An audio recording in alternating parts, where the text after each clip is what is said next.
The need to combine, suppress, and reorganize the territorial parishes within the Archdiocese of St. Louis has been an ongoing project throughout a number of archbishops. And it's not necessarily a failure of the Catholic Church. In some regards, there has been failure to pass on the faith and to keep people Catholic. But this is also due largely to huge movements of population. This city used to be Catholic ethnic enclaves of immigrant groups. For about the past 100 years, those Catholic populations have largely migrated out of the city as non-Catholic groups new to St. Louis have moved into the city. Another demographic population shift is the movement of Catholics out of North City and North County specifically into St. Charles County and beyond. So territorial parishes have become fewer and fewer and fewer. However, we still have a number of those buildings. Not all of them are demolished, and they have been repurposed for non-territorial uses in some cases.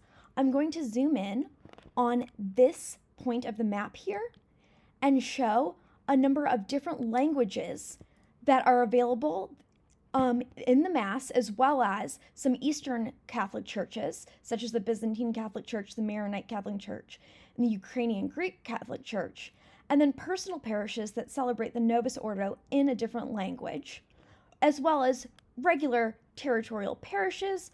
There are a couple in here, regular territorial parishes that just have their once a week or once a month Mass in a different language. Now, this is in addition to the Hispanic personal parishes and parishes, regular parishes that have a weekly Spanish Mass at least once a week on Sundays.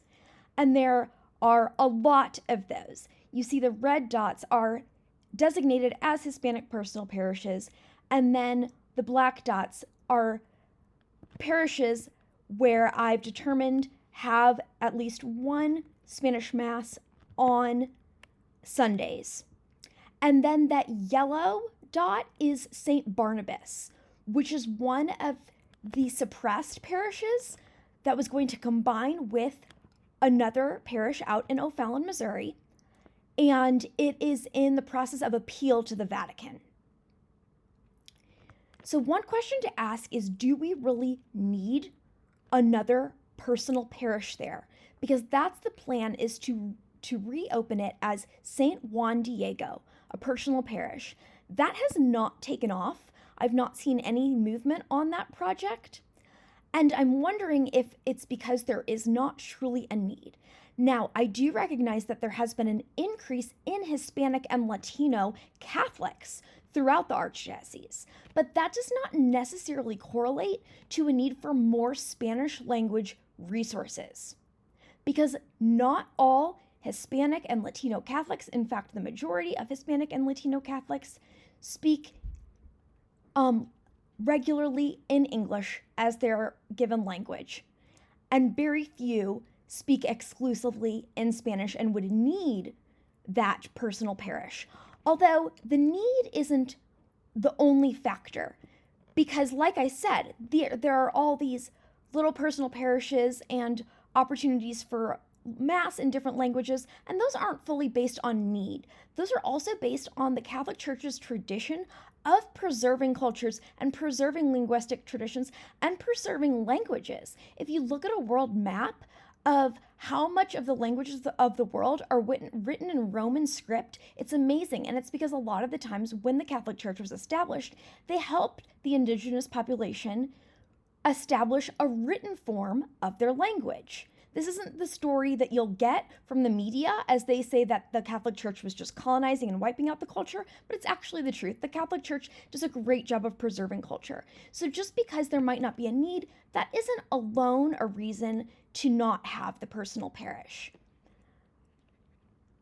But I'm just thinking if it's really the best use, because this group from St. Barnabas, they really would like to keep their parish, and they were practicing, at least for the past couple years, the traditional Roman liturgy, which they're actually no longer able to do in a territorial parish. So Archbishop Rozanski's hands were kind of tied there because of Traditionis Custodes.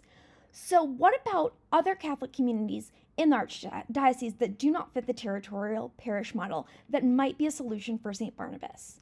Well, there are chapels. So we have some closed parishes that remain or reopen as chapels. There's a St. John Nepomuc, the Czech one, and there were 2 personal parishes for social justice, St. Peter and Paul and St. Cronin, and those have reopened as chapels. And those are a little different than oratories, because an oratory, the sacraments really do need to be available, and a chapel doesn't have the same obligations as an oratory to have the sacraments available. And an oratory doesn't have the same obligation as a parish to provide all the services of a parish, including education, catechism, and all of that good stuff. So in addition to chapels, there are 2 oratories right now, and those are St. Francis de Sales and Saints Gregory and Augustine. And those are both oratories dedicated to celebrating the traditional Latin rite. St. Francis de Sales was opened in 2005. It was a continuation of the Mass that had been going on since the 80s at St. Agatha, but then Institute of Christ the King Sovereign Priest took over St. Francis de Sales, and so that's an Ecclesiastia, I don't know if I'm saying that, Ecclesiastia Dei community under Suntimorum Pontificum, I don't know how to say those words, but it's, not an archdiocese run, but it is part of the archdiocese. It's fully in communion. It's a pontifical rite fully in communion with the archdiocese. Saints Gregory and Augustine is archdiocese. It didn't start off that way. It was out in West County at a monastery, and they had the canon regulars of the New Jerusalem, which is the 3rd order, and then the Benedictines from the St. Louis Abbey did it for a while, and then it was kind of in transition as it became an archdiocese oratory, and it's now located at the old St. Luke the Evangelist Church in Richmond Heights in Mid-County. These are super, super, super successful Catholic communities. I grabbed a few stats from the Oratory of Saints Gregory and Augustine, which has only been stably in that location with their own building for now less than a year, because they were sharing it until August. And they've only been in that building at all, even sharing it, for just a couple years. They have constantly new families. Their average age of their parishioner is 16. They had 8 new families in January, 21 new people, 10 baptisms over a 3-month period.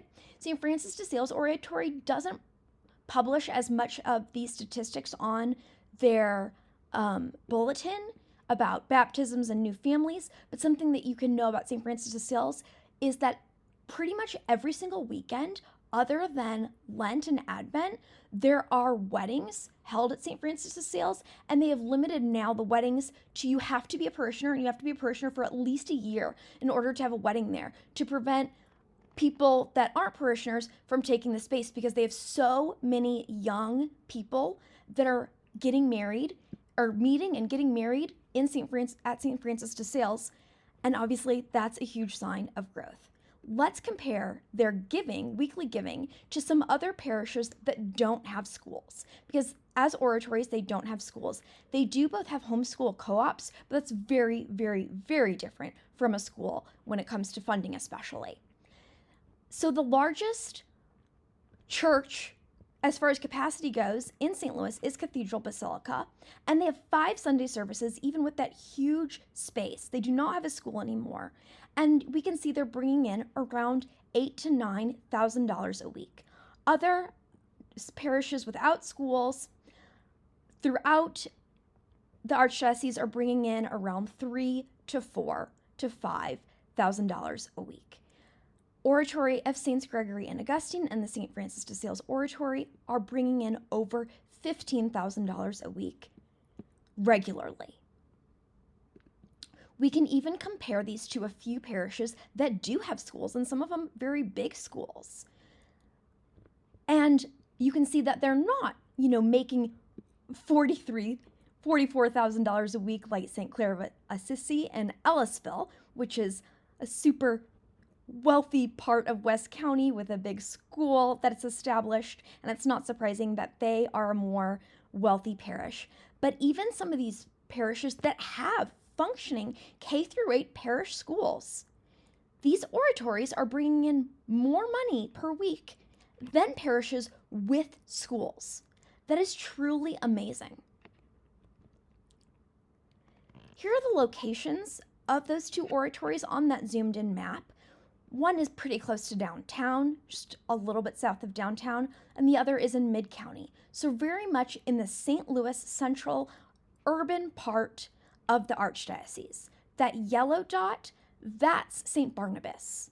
It is in a very different part. Well, not a very different part. It's still suburban. It's not way out in the country, but it would serve a different demographic. A lot of people are driving super, super far from the west to go to Gregory and Augustine, and from the south to go to St. Francis de Sales, and really from all directions, both of them from all directions, even including Illinois.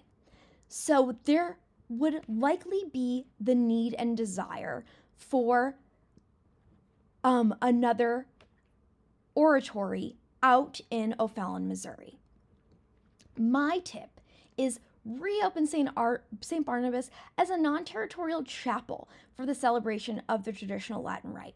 Don't commit to making it an oratory yet, in case you're not able to offer all the sacraments there. Maybe you're only able to get a priest to come in to say the Mass on even for a Sunday vigil on Saturday evenings or Sunday evenings. And maybe it's just a low Mass. So it's not going to meet the status of an oratory, but it can meet the status of a chapel. And then after a year, you can assess and either suppress it and maybe repurpose it, or maintain the structure as it is, or upgrade it to the status of an oratory. I think that this is a good idea. It is in line with Traditionis Custodes Subumarum, I'm not sure to say that one, Pontificum. It's in line with our sacred tradition, our sacred magisterium, and our sacred scripture. And like I said, we are so good about preserving traditions in the Catholic Church. We need to preserve our Latin tradition as well. Our tradition is just as beautiful as the Eastern Catholic churches that churchmen from the Latin Rite often wax poetic about. Our traditional liturgy is just as beautiful and just as deserving of preservation. So Archbishop Rozanski, I don't envy you. You have a tough job, and I am not saying anything negative about the decisions you've made because I think it is quite the beast. But this is just my tip on moving forward with St. Barnabas, a compromise as to still closing the parish as a territorial parish, but not closing the parish as far as its history and its future.